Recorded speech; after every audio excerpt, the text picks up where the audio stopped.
Sir, മക്ഡോണിയ mayor, അമേരിക്കയിലെ മക്ഡോണിയ mayor John Dunlop ഒരു വളരെ ആശങ്കാജനകമായ ഒരു സ്റ്റേറ്റ്മെൻറ്റ് പറഞ്ഞിട്ടുണ്ട്.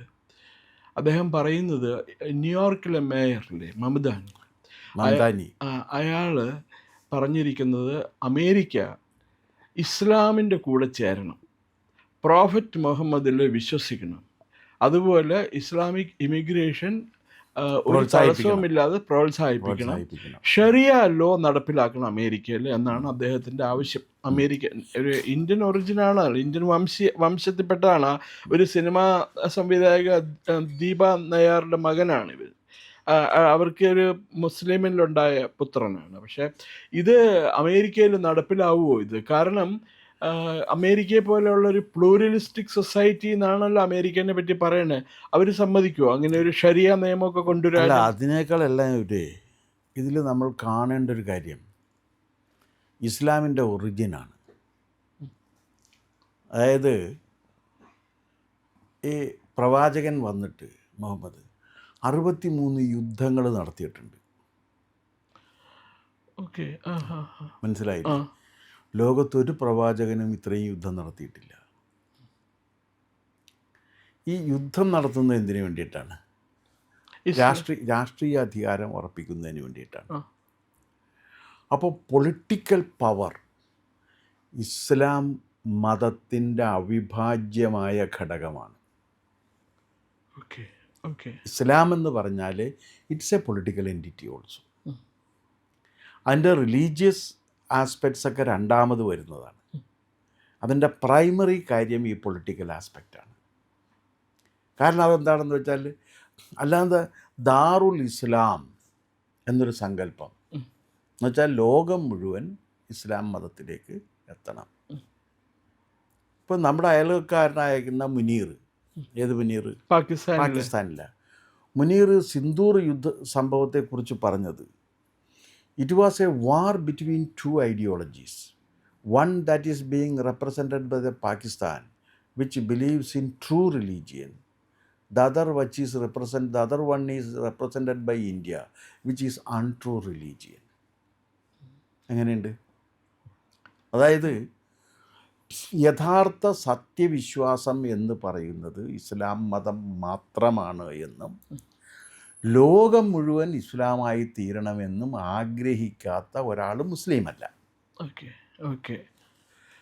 അവരുടെ വിശ്വാസം അതെന്താ കാര്യമെന്ന് വെച്ച് കഴിഞ്ഞാൽ, ഇത് ഞാൻ വെറുതെ പറയുന്നതല്ല. കാരണം ഈ ഇസ്ലാം മുസ്ലിം ആവുക എന്ന് പറഞ്ഞു കഴിഞ്ഞാൽ ഖുറാൻ വള്ളി പുള്ളി വിസർഗ വ്യത്യാസമില്ലാതെ വിശ്വസിക്കുകയും നടപ്പിലാക്കുകയും ചെയ്യുക എന്നാണ് അർത്ഥം. നിങ്ങൾക്ക് സെലക്ട് ചെയ്തിട്ട് വിശ്വസിക്കാനും സെലക്ട് ചെയ്ത് അവിശ്വസിക്കാനും പറ്റില്ല. നിങ്ങൾ ഇസ്ലാം ആകാൻ തീരുമാനിച്ചു കഴിഞ്ഞാൽ ആ നിമിഷം നിങ്ങൾ ചെയ്യുന്ന ഏറ്റവും പ്രധാനപ്പെട്ട പരിപാടി എന്ന് പറയുന്നത് ഖുറാൻ ആസിറ്റി സ്വീകരിക്കുന്നു എന്നുള്ളതാണ്. അപ്പോൾ അതിൽ എന്തെല്ലാം പറഞ്ഞിട്ടുണ്ടോ അതൊക്കെ സത്യവേദമാണ് എന്ന് വിശ്വസിക്കണം. അവർ തുടങ്ങുന്നത് തന്നെ ഈ അവിശ്വാസികളെ കൊല്ലുക എന്നുള്ളതാണ്. കഴുത്ത് കണ്ടിച്ച് കൊല്ലുക അവിശ്വാസികൾ. അതെ, അത് ചെയ്യേണ്ടി വരും. കാരണം ഇത് സത്യവേദം, ബാക്കിയൊക്കെ അസത്യവേദം. അപ്പോൾ സത്യം നിലനിൽക്കണം, അസത്യം ഇല്ലാതെ ആകണം. സത്യത്തെ നിലനിർത്താനും അസത്യത്തെ ഉന്മൂലനാശം വരുത്താനും അല്ലാഹു അനുവാദം നൽകിയിട്ടുണ്ട്. അപ്പോൾ അതുകൊണ്ട് പൊളിറ്റിക്സ് എന്ന് പറയുന്നത്, രാഷ്ട്രീയ അധികാരം ഇസ്ലാം മതത്തിൻ്റെ അവിഭാജ്യ ഘടകമാണ്. ആ രാഷ്ട്രീയ അധികാരമില്ലാതെ ഇസ്ലാം മതത്തിന് നിലനിൽക്കാൻ സാധ്യമല്ല. ഇതാണ് അവരുടെ വിശ്വാസം. അപ്പോൾ എവിടെ രാഷ്ട്രീയ അധികാരം അവർക്ക് ഏതെങ്കിലും തരത്തിൽ കിട്ടിക്കഴിഞ്ഞാൽ ആ രാഷ്ട്രീയ അധികാരം ഉപയോഗിച്ച് ഇസ്ലാം മതപ്രചാരണം നടത്തുക എന്നുള്ളത് ഒരു മുസ്ലിമിൻ്റെ സ്വാഭാവികമായും മതപരമായ ദൗത്യമാണ്. ആ ദൗത്യമാണ് മംദാനി ചെയ്യുന്നത്. അപ്പം മംദാനി ആവശ്യപ്പെടേണ്ടത് എന്താണെന്ന് വെച്ചാൽ, അമേരിക്ക ഇസ്ലാമൈസ് ചെയ്യണം. അതിനുവേണ്ടി അമേരിക്ക ഇസ്ലാം മതവിശ്വാസികളെ പ്രോത്സാഹിപ്പിക്കുകയും അവരുടെ കുടിയേറ്റത്തെ അംഗീകരിച്ച് ആദരിക്കുകയും അങ്ങനെ അമേരിക്കയെ മുഴുവൻ ഒരു ഇസ്ലാമിക രാജ്യമാക്കി തീർക്കുകയും വേണം എന്നുള്ളത് ഒരു മുസ്ലിം മതവിശ്വാസി ഒരു ഇസ്ലാം മതവിശ്വാസി എന്ന നിലക്ക് മംദാനിയുടെ പ്രാഥമികമായ ധർമ്മമാണ്. അതാണ് അയാൾ പറഞ്ഞിരിക്കുന്നത്. അല്ല, അതിൻ്റെ അനുരണനങ്ങൾ, അതിൻ്റെ എന്താ പറയുക, എക്കോ ഇന്ത്യയിലും ഫീൽ ചെയ്യില്ലേ ഇതനുസരിച്ചിട്ട്? പിന്നെ ഇന്ത്യയിലെ ലോകത്തെല്ലായിടത്തും ഉണ്ടല്ലോ.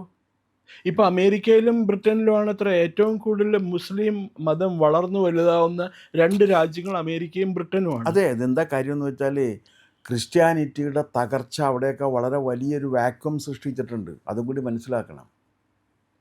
ഓ, വലിയൊരു വാക്വം ക്രിസ്ത്യാനിറ്റിയുടെ തകർച്ച സൃഷ്ടിച്ചിട്ടുണ്ട്.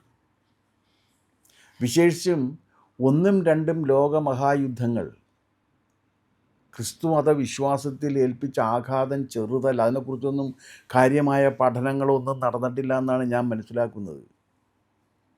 കാരണം ഇപ്പം T.S. എലിയറ്റ് വേസ്റ്റ്ലാൻഡ് എഴുതുന്നത് എന്തുകൊണ്ടാണ്? യൂറോപ്പിൻ്റെ മണ്ണിൽ നിന്നും മനസ്സിൽ നിന്നും യേശുദേവൻ ക്രൂശിക്കപ്പെടുന്നു എന്ന് കണ്ടപ്പോഴാണ് April is the cruellest month എന്ന് പറഞ്ഞത്. കാരണം ഏപ്രിൽ ക്രൂസിഫിക്ഷൻ്റെ മാസമാണ്. Okay okay. അല്ലാതെ കാലാവസ്ഥ മോശമായതിൻ്റെ പേരിലെന്നാണ് ഇംഗ്ലീഷ് പ്രൊഫസർമാർ പലപ്പോഴും പഠിപ്പിക്കാറുള്ളത്. അതല്ല അതിൻ്റെ കാര്യം. ഒന്ന് T.S. എലിയറ്റിനെ മനസ്സിലാകണമെന്നുണ്ടെങ്കിൽ പുതിയ നിയമവും പഴയ നിയമവും സമഗ്രമായി പഠിച്ചാൽ മാത്രം മനസ്സിലാകുന്ന ഒരാളാണ് T.S. എലിയറ്റ്. അദ്ദേഹത്തിൻ്റെ ബാക്ക്ഗ്രൗണ്ട് അതാണ്. ഞാൻ പറഞ്ഞ അദ്ദേഹത്തിൻ്റെ ജീവിത പശ്ചാത്തലമല്ല, അദ്ദേഹത്തിൻ്റെ കാവ്യരചനയുടെ പശ്ചാത്തലം അതാണ്. അപ്പോൾ ആ ഒരിത് പോയപ്പോഴാണ് ഈ ആർദ്രത പോയി കഴിഞ്ഞാൽ പിന്നെ എന്തായി? ഊഷരഭൂമിയായി. അതാണ് വേസ്റ്റ്ലാൻഡ് എന്ന് പറയുന്നത്. ഈ യൂറോപ്പിൻ്റെ മണ്ണിലേക്ക് ആർദ്രത കൊണ്ടുവന്നത് യേശുദേവനാണെന്നാണ് T.S. എലിയറ്റ് വിശ്വസിക്കുന്നത്. യേശുദേവനാണ് ഒരു കാരണത്തടിച്ചാൽ ക്ഷമിക്കാൻ യൂറോപ്പിന് അറിയില്ലായിരുന്നു.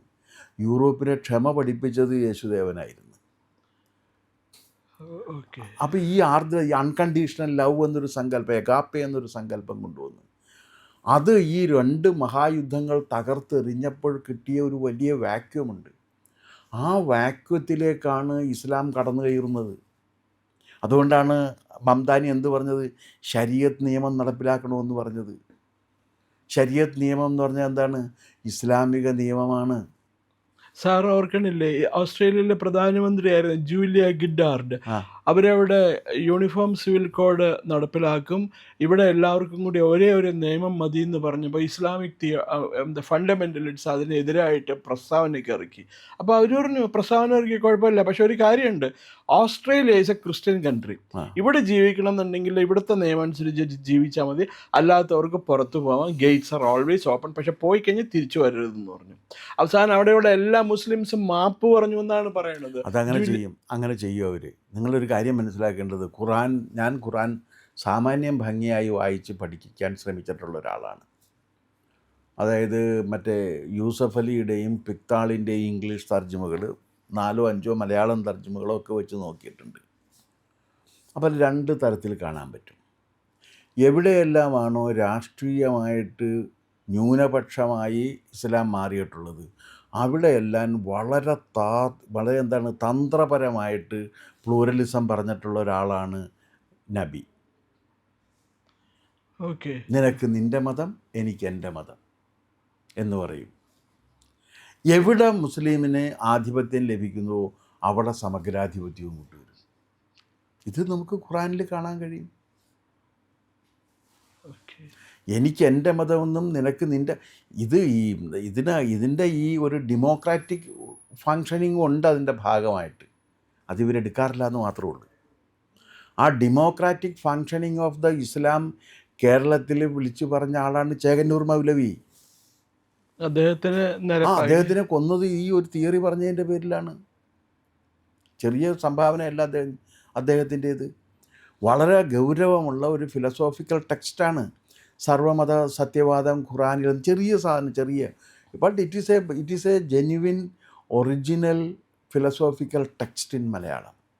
പക്ഷേ സാർ ഇത്രയൊക്കെ ലോകത്ത് നടക്കുന്നുണ്ട്. ഇതെല്ലാം നമ്മുടെ കൺമുമ്പിൽ അരങ്ങേറിക്കൊണ്ടിരിക്കുകയാണ്. ഈ യുദ്ധങ്ങളെല്ലാം എല്ലാത്തിൻ്റെ പിന്നിൽ ഇസ്ലാമിക് തീവ്രവാദികളും ഭീകരവാദികളുമാണ്. ഇതെല്ലാം കണ്ടിട്ടും കൂടി എന്തുകൊണ്ടാണ് നമ്മുടെ ഈ കമ്മ്യൂണിസ്റ്റ് പാർട്ടിയും ഇന്ത്യൻ നാഷണൽ കോൺഗ്രസും ഇവരെ ഇങ്ങനെ വാനോളം പുകഴ്ത്തിക്കൊണ്ട് നടക്കുന്നത്? അല്ല, അതിപ്പോൾ ഒരു കാര്യമുള്ളതെന്ന് വെച്ച് കഴിഞ്ഞാൽ, ഇന്ത്യൻ നാഷണൽ കോൺഗ്രസ് എന്നുള്ളത് ഒരു ഡെഡ് ഓർഗനൈസേഷനാണ് ഇപ്പോൾ. അത് മരിച്ചു കഴിഞ്ഞൊരു സംഘടനയാണ്. മുൻപുണ്ടായിരുന്നു എന്ന് പറയുന്നൊരു കോൺഗ്രസിൻ്റെ സംസ്കാരത്തിലല്ല കോൺഗ്രസ് ഇപ്പോൾ പ്രവർത്തിച്ചുകൊണ്ടിരിക്കുന്നത്. ഇപ്പൊ പലരും അതിനെ രഹസ്യമായിട്ട് വിളിക്കുന്ന ഇറ്റാലിയൻ നാഷണൽ കോൺഗ്രസ്, രഹസ്യമായിട്ടുള്ള ഇസ്ലാമിക് നാഷണൽ കോൺഗ്രസ് എന്ന് വിശേഷിപ്പിക്കാവുന്നതാണ്, അല്ലെങ്കിൽ ഇറ്റാലിയൻ നാഷണൽ കോൺഗ്രസ് എന്ന് പറയാവുന്നതാണ്. അത് ഇന്ത്യൻ നാഷണൽ കോൺഗ്രസ് അല്ല. കാരണം എന്താണെന്ന് വെച്ചാൽ, സോണിയാഗാന്ധിക്ക് ഒരിക്കലും ഇന്ത്യൻ കൾച്ചർ മനസ്സിലാകില്ല. ഇത് മനസ്സിലാകണ്ടേ? ഒരു ഇറ്റാലിയൻ ബ്ലഡിൽ ഇന്ത്യൻ കൾച്ചർ മനസ്സിലാകില്ല. അവരുടെ കുഴപ്പം കൊണ്ടല്ല, അവർക്കത് മനസ്സിലാകില്ല. അവരുടെ DNA അതനുസരിച്ചിട്ടാണ്. ചില ഭക്ഷണങ്ങൾ നമുക്ക് വെറുപ്പ് തോന്നില്ലേ? വേറെ ഒരു കുഴപ്പമില്ല, നമ്മുടെ ഭക്ഷണം അല്ല എന്നുള്ളതുകൊണ്ട്. അത് തന്നെയാണ് ഇതിൻ്റെ പ്രശ്നം. അപ്പോൾ അങ്ങനെയുള്ള ഒരു സ്ത്രീ ആണ് ആ പാർട്ടിയെ ഇപ്പോൾ നയിച്ചുകൊണ്ടിരിക്കുന്നത്. ആ സ്ത്രീയുടെ മകനാണെന്നുണ്ടെങ്കിൽ is not at all properly educated. എന്ത് ചെയ്യാൻ പറ്റും? വിദ്യാഭ്യാസമില്ല, രണ്ടു പേർക്കുമില്ല. മകനുമില്ല, മകൾക്കുമില്ല വിദ്യാഭ്യാസം. അപ്പോൾ മകനും മകൾക്കും വിദ്യാഭ്യാസം ഇല്ലാത്തടത്തോളം കാലം എന്താണെന്ന് വെച്ച് കഴിഞ്ഞാൽ, അവർക്കൊരിക്കലും ഒരു പ്രോപ്പറായിട്ടുള്ളൊരു പബ്ലിക് ഡിബേറ്റിലോ ഡിസ്കോഴ്സിലോ പങ്കെടുക്കാൻ കഴിയില്ല. ഇപ്പം അവർ ചെയ്യുന്നൊരു കാര്യം എന്ന് വെച്ച് കഴിഞ്ഞാൽ, ഒരു കമ്മ്യൂണിസ്റ്റ് ആംഗിളിലാണ് അവർ സഞ്ചരിച്ചുകൊണ്ടിരിക്കുന്നത്.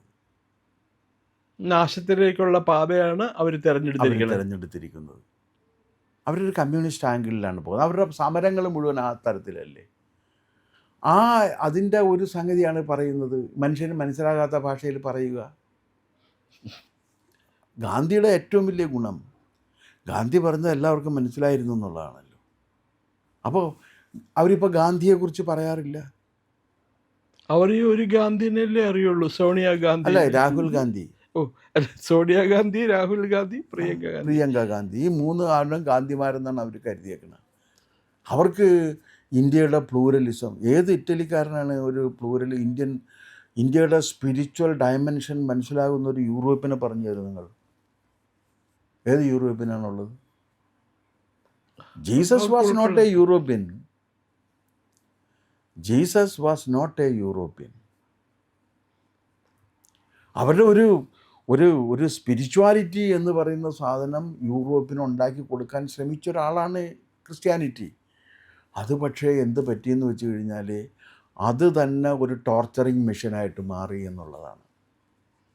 ഓക്കെ, ഏതായാലും ഈ അമേരിക്കയിലെ പുതിയ ഡിമാൻഡ്, ഈ മേയറുടെ പുതിയ ഡിമാൻഡ് വളരെയധികം അന്താരാഷ്ട്ര രംഗത്ത് മാത്രമല്ല, അമേരിക്കയിൽ തന്നെ അത് വലിയ രീതിയിൽ ഉള്ള പ്രശ്നങ്ങളുണ്ടാക്കി. ഈ മംതാനെ അമേരിക്കയിലേക്ക് മേയറായിട്ട് വരുമ്പോൾ തന്നെ അന്ന് നടന്ന ഒരു വീഡിയോയിൽ ഞാൻ ഈ സന്ദേഹം പറഞ്ഞിരുന്നതാണ്, അയാൾക്കിത് പറയേണ്ടി വരുമെന്ന് പറഞ്ഞിരുന്നതാണ്. നമ്മൾ ചെയ്തൊരു വീഡിയോയിൽ അയാൾക്കിത് പറയേണ്ടി വരും. അയാളത് പറഞ്ഞിരിക്കുന്നു. അടുത്ത ഡെവലപ്മെന്റിന് വേണ്ടി, അടുത്ത സംഭവത്തിന് വേണ്ടി നമുക്ക് ഏതായാലും കാത്തിരിക്കാം. നമസ്കാരം സർ. നമസ്കാരം.